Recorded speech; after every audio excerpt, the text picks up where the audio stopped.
Do you ever feel stuck, like you're living your life on autopilot? Are you ready to shift into high gear and reach the success you so richly deserve? Welcome to the Play Big Movement podcast. I am your host, Sharon Lecter, entrepreneur, business strategist, and best-selling author. Playing big is not about settling for good enough or being comfortable. It is about reaching your highest potential and achieving your greatest success. Join me in my Play Big movement as I interview top experts in business, money, and entrepreneurship, all ready to serve you and to help you play big, be number one in your field, live your legacy, and create maximum impact. Hello, everyone. Welcome to this segment of the Play Big Movement podcast. I am Sharon Lecter, your host, and I'm excited to introduce you to a very dear friend. We haven't known each other that long, but he is a dear friend of Lisa Copeland's, and we met in Austin and just absolutely love Mike and Bristol Special. They're fantastic. They are very special. They live up to their name. So, Mike, thanks for being with me today. Absolutely. It's a pleasure to join you. Thank you very much for inviting me. Well, one of the reasons there are lots of reasons I wanted you on the podcast, but it's something we've been talking to this group about finding the gap, finding a way to answer the call, solve a problem or serve a need in the area of business. And for all of you out there, Mike has such an incredible past. He came from, I love your term, from the bar stool to the boardroom. I think that's really cool. But he started off in real estate, and he has built this incredible empire of not just building homes, but finding a niche, finding a way to solve a problem that's out there and helping other people along the way. And he had this use for several years. We're with Habitat for Humanity. So not only is he good at creating new developments, but he's very good at making sure that he's always giving back. And you've become an expert in the area of sustainable building and green building. So you've just checked all the boxes, and yet you have such an incredible service heart that I'm just so delighted to have you share a little bit. But when I start with my podcast, Mike, I like to talk about Little Mike first. So tell us a little bit about Little Mike. Yeah, absolutely. I was born in Hampton, Virginia years ago. Just turned 50 not too long ago. I was born, my father was in the Air Force, and unlike most kids, we didn't travel around that much. You know, I went from Hampton, and then at the age of 5, we went to Aurora, or actually Denver, Colorado. And I lived there till I was 12. My dad did some TDYs or deployments overseas a few times, but never really moved that much, which was great, especially from a school standpoint. I had a lot of friends that moved all around the nation all the time. And, you know, whenever they would get comfortable or in a school and making friends, it was time for them to go. And then my dad actually retired in Austin, Texas when I was 12 years old, and then decided to stay here up until his retirement. He did have one opportunity, though, to transfer again. In one of those places, the only place he could have gone was Vegas. And he said, you know, I'm going to go ahead and turn my papers in because I'm not going to take a teenage boy and have him grow up in Vegas, which was probably a good decision. You know, I wasn't a bad kid, but, you know, we liked to, you know, we had fun. We never did things that were horribly bad or anything else, but, you know, we liked to have fun, and things could have turned out a lot different if I think that other choice was made. So I'm glad that he stayed in Austin, and we created roots here. And so that's at least the start. I love that. And what attracted you to real estate at the beginning? You know, it's kind of funny. One of my very first jobs was at Home Depot. And I always, even prior to, I loved working with my hands, no matter what. My dad and I built my very first car, which was a Volkswagen Bug. You know, I was a gearhead, loved building motorcycles and loved building cars, loved creating things with wood. In high school, we had traditional shop, which I think is on its way back. at least here in Austin. It faded from the school scene for quite a while, and I always liked creating something from scratch and seeing a final product, no matter what it was. Wasn't real good at drawing, so anything that I could do physically with my hands always, turned it made me happy and ultimately turned into a passion. And with that said, with one of those first jobs being at Home Depot, I was around the construction arena. And again, that's about creation. And from there, um, I started working for a local building material company. So I saw the building side from the other side of the fence, if you would. From the And inside out, right? yes, and I think that that's important. It's always interesting and I think very needed to understand an industry from all sides, because the more you know, the better that you can ultimately be. And so that's kind of what led into it. Is it wasn't even necessarily something I originally chose to do, as a little kid going, I want to be a builder. I had no clue what that was. But I did love seeing, as I got older, seeing things created, period, no matter what it was.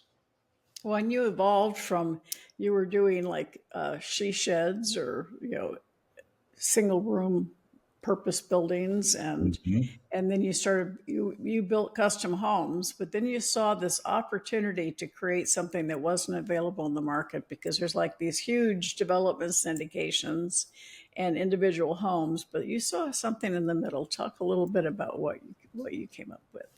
Absolutely. It was wild. One of my, in taking the jump from selling building materials, I had the opportunity to do a remodel and to do what's now called a flip, if you would. And there's a ton of TV shows that show how easy and how profitable it is. And we did it before it was cool and before it was on TV. So we had the opportunity to do a few projects, myself and a buddy of mine, and we did most of the work ourselves, which again, I think is extremely important, because I don't think, especially in this industry, if you don't know how something goes together, you shouldn't be doing it, right?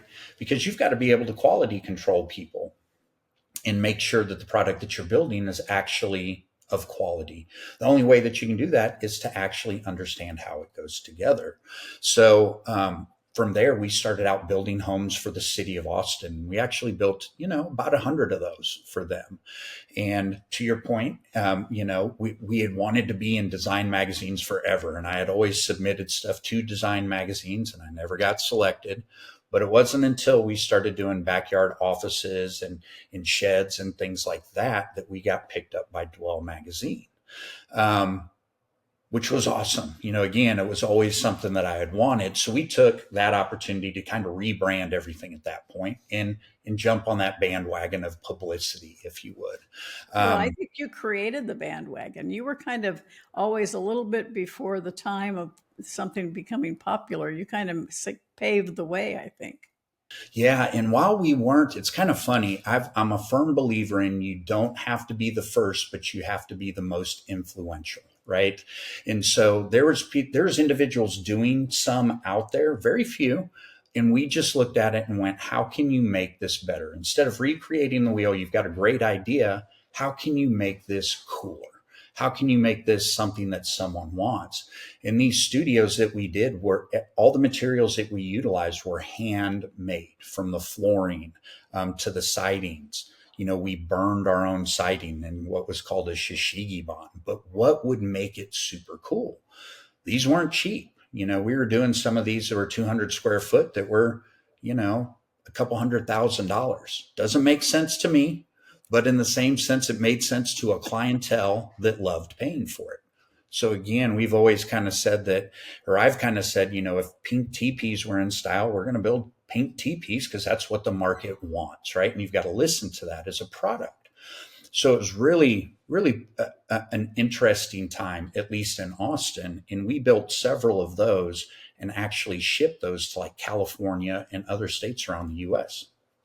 Yeah, I love it. And you guys have been highlighted multiple times in media and television and magazines. But then you move to another concept, which I want to get into because I love this niche, communities, where Mm. you build the whole community and then you sell some, but you own some, and so you're not just the builder, you're the neighbor. So tell me a little Yes. bit about this concept because it's not Yeah. one I've seen before.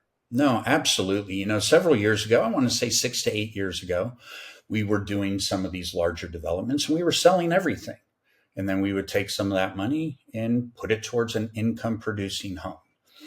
Then my wife and I kind of scratched our heads one day and we were like, what are we doing? We're selling what we're building and then buying something else to get mailbox money, but we still have debt on it. And how do we, to even step back, one of the things that I always do is I ask a lot of questions because there's not a lot of answers to some of the questions that I have. And I always want to know what the solutions would be. And when coming up with any type of business or any type of idea, I think that's always what you start with. What's your problem? And then how do you solve that? And part of our problem was, you've got mass funds like the BlackRocks and things like that. Number one, that are coming in and actually buying full production neighborhoods and slowly starting to take home ownership away. That was the first problem. And then the other thing was, how do you make a mass footprint in an area that people want to live? How can you truly affect a market? Years prior to, we were doing, spec homes one at a time and then selling them. Well, how do you make a greater impact? You come in and you do it on a larger scale. So then we started buying quarter blocks or half blocks and completely redeveloping them while at the same time transforming and creating our own market. We were able to accelerate prices, accelerate sales just due to the massing. We wanted to build in areas that were walkable. That's key. You've got to be able to walk to restaurants, coffee shops, shopping, things like that. Austin's a very healthy city. Everybody's extremely active. So how do you do that? Well, downtown lends itself to that. We've got trails, we've got all sorts of gyms, things like that. And those are places people want to be.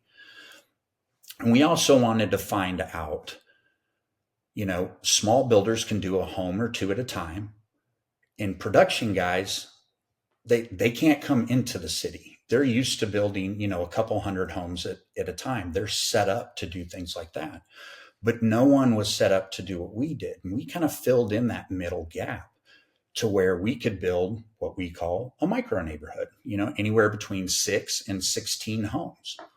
And then it only made sense to go out and, with our small investor group, pool investors for the equity piece. And then we would go to get traditional debt from a bank, build these, only sell what we needed to sell to take care of all the debt, return all the equity back to the investors. And basically, our profit was ownership in the homes that were left over. And where this emulates multifamily is by the units, right? We're producing more units than most single family homes. But the thing that's different, and one of the other questions that I had, is how do I procure something so I don't get bit in the rear by ARMs, by 5-year mortgages, with increased interest rates. Unfortunately, multifamily is starting to feel that now. Interest rates are climbing. Yeah, right now, and homeowners that had arms. We even Yes. had a 5-year come due. It went from 2.5% to 7% on our ranch. So it's like, oh, don't like that. Yeah, I know it's brutal, and especially a lot of these income producing properties, they're not able to be refinanced because their income doesn't cover their debt or total expenses. Well, again, that's a question. How do you overcome that? The only way you can overcome that is not to owe anything on a property that you own. And so, again, using what we know to our advantage and our investors' advantage, this makes sense. And we essentially portfolio those. And while you can't say anything is market proof, we do have a larger alternative than most people do. If the market slows down and rents go down, we can lower our rents because we don't owe any money to anybody. Returns may be a little bit less, but we still have an asset that's only going to continue You've to got that accrue and appreciate. flexibility. Yeah. Yes, ma'am. And we often get asked too, well, what happens if the market goes down and, you're building 10 and you want to keep 4, but, the market goes down. Well, since we already know our outcome, our intent is to return all debt, return all capital, and own in the end. We already know how it's going to pan out. If we intend to keep 4 and the market goes down and we have to lower the price on the others, so we keep 3. Everybody's got their money back and they have an asset that's going to go up in value. And so we're in a different boat, and we haven't seen anybody else do this. And, this is something that we're looking to take to several different states as well. Yeah, I love it. You've got projects in Austin. You also are now several projects in Nashville. And we talk about the power of association, but there's a couple of points I want to add that I know from just working with you and seeing that you've got investors that are with you every single time. That is a great testimony, and that's a great attribute, the fact that they trust you, they know you're going to deliver, and you've got a real track record with them, and I think that's important. Secondly, you are now, I talk about, you're not just an expert, you're an authority, and you're an authority when people call you. You now have people coming to you with their tracts of land wanting you to do this on their property, right? Yes, ma'am. And that's a good feeling. These different types of partnerships. We've got several coming up in Nashville, even that are, you know, some of the original families that actually built Nashville, and to be in some of those inner circles and be trusted in those arenas is huge, and you and I have talked about this. I still see myself as that 24-year-old kid that started building that all the guys that have been in the industry for years looked at me like I was crazy. I was definitely the youngest, and there's no way that I could have known anything. So it's wild to me when people call me and ask me for advice, because I guess I'm kind of sitting on that side now as well. Which you do. You're a great mentor and a teacher helping other people, and you have such a huge, generous heart. And all your developments, you actually have a piece that goes to the nonprofit world, right? Yeah, 100%. And that's the biggest thing. And what we do that's a little bit different is we don't pin it to profits. We have a developer fee that we charge, and it's a percentage of the developer fee. It's 20%. So it's not if we make money, it's when this project starts, you're going to get X amount of dollars. So it's a guaranteed amount. And I kind of like that a little bit better because it's not attached to anything, right? And we're very big into that, and we're constantly looking for new forms and new causes to actually give to. I love that. And, we've been talking about how you can take this and start scaling in other parts of the country. And this message is not a solicitation. I got to cover my disclaimer here. Not a solicitation, but if people want to learn more about the things that you do, they can visit setstudio.com, correct? And that Yes. SETT studio, SETT studio.com, to find out a little bit about Mike and his incredibly beautiful bride, Bristol, who's also his partner in this business. And she makes sure everything looks spectacular. So And she makes me look better too. I'm not going to deny it. you guys are fantastic. So you have several projects in the works now, and you're looking at this is really, we're at a tipping point for Mike and his company, because he's truly ready to start scaling the business in a big way. So now you've been and seen him now. So for somebody that hasn't really invested in real estate, they know they should. What are your words of wisdom and advice for someone looking to invest? That's a great question. I believe anybody that you look at that's successful, no matter what industry they're in, no matter how they've made their money, they own real estate. And one of the things is, from a tax standpoint, it's phenomenal. But the other thing is they're not making any more of it. This is something that there's only a scarce amount, and the more we build and the more we develop, yes, we can, consume additional lands, but there's only so much. And I've always been a firm believer of being in industries that there will always be needs for. There will always be needs for food. There will always be needs for school, for housing, for technical industries, electricians, plumbers, HVAC guys. Those are industries that we will always be in need of, instead of being in industries that are kind of cliquish and faddish. We will always need housing. And with that said, housing and real estate as a whole also helps build generational wealth. And again, I'm definitely, I lean towards the side of real estate because I am in real estate. And again, it's using what you know to your advantage, and also being able to do what you love.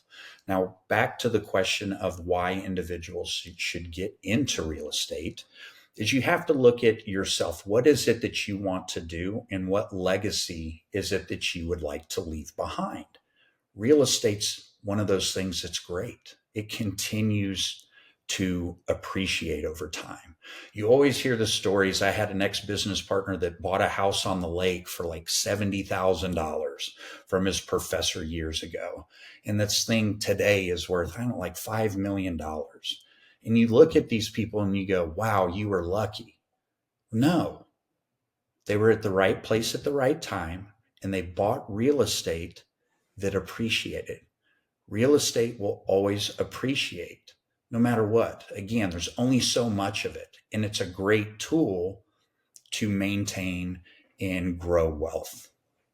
And as you've explained, you not only create the asset with a return on the investment, so the equity piece, but you create an opportunity for those investors to have ongoing cash flow from the net. So it's not just one and done. You're actually deploying an asset that's going to give you that generational cash flow.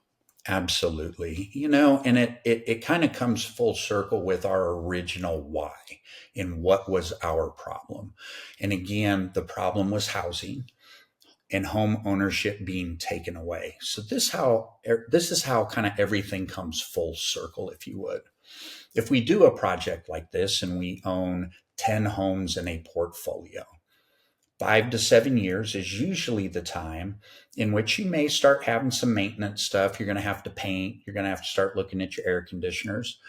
And this is kind of what I call leasing a car, or the leasing of the car mindset. When you lease a car, you use the best part of that car in the beginning, and then you turn it back in. Well, what this also gives the ability for us to do is we can actually sell those homes to great renters that may have been renting these homes for years. And so how does this benefit both sides? Well, we can do owner financing for 2 years, and we have several local Texas banks that will take that paper over because it looks great for their portfolio. Now they have a seasoned, borrower with a track record, and we can turn that money over to them. And then they can actually bring back that ideology of home ownership again. All we have to do is do what we did before and replace that home and put a new home back in that portfolio.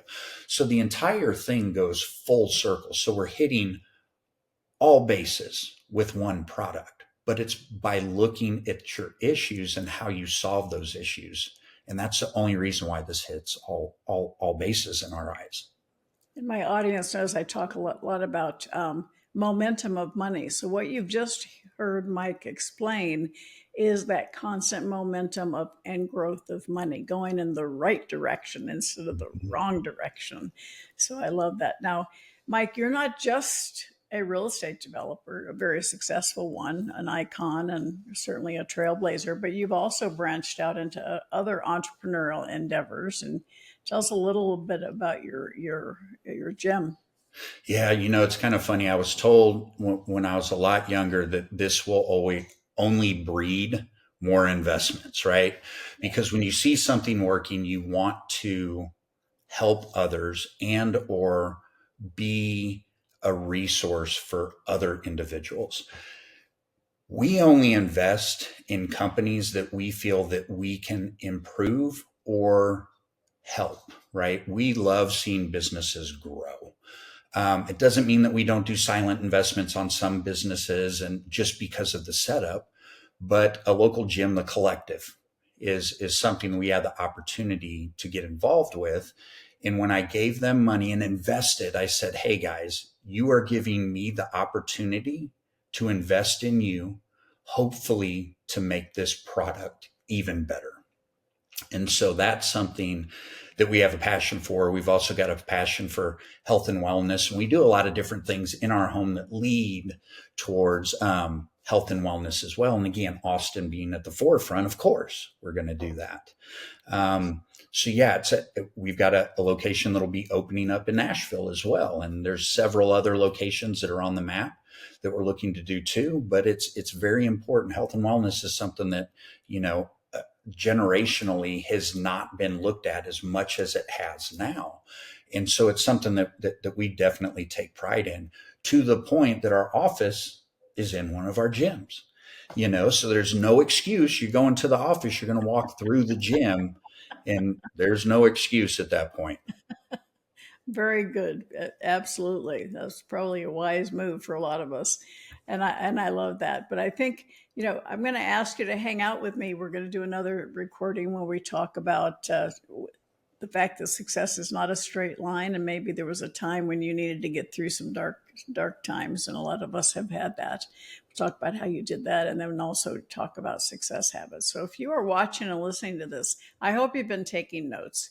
And if you are not a member of the private Facebook group, the Play Big Movement, make sure you join. It's free, and you can hear the rest of Mike's story. So Mike, again, setstudio.com. Anywhere else they should get in contact with you? Because I think you're all over social media too, right? Yes, we're also on Instagram, which is another big one, and it's just Set Studio as well.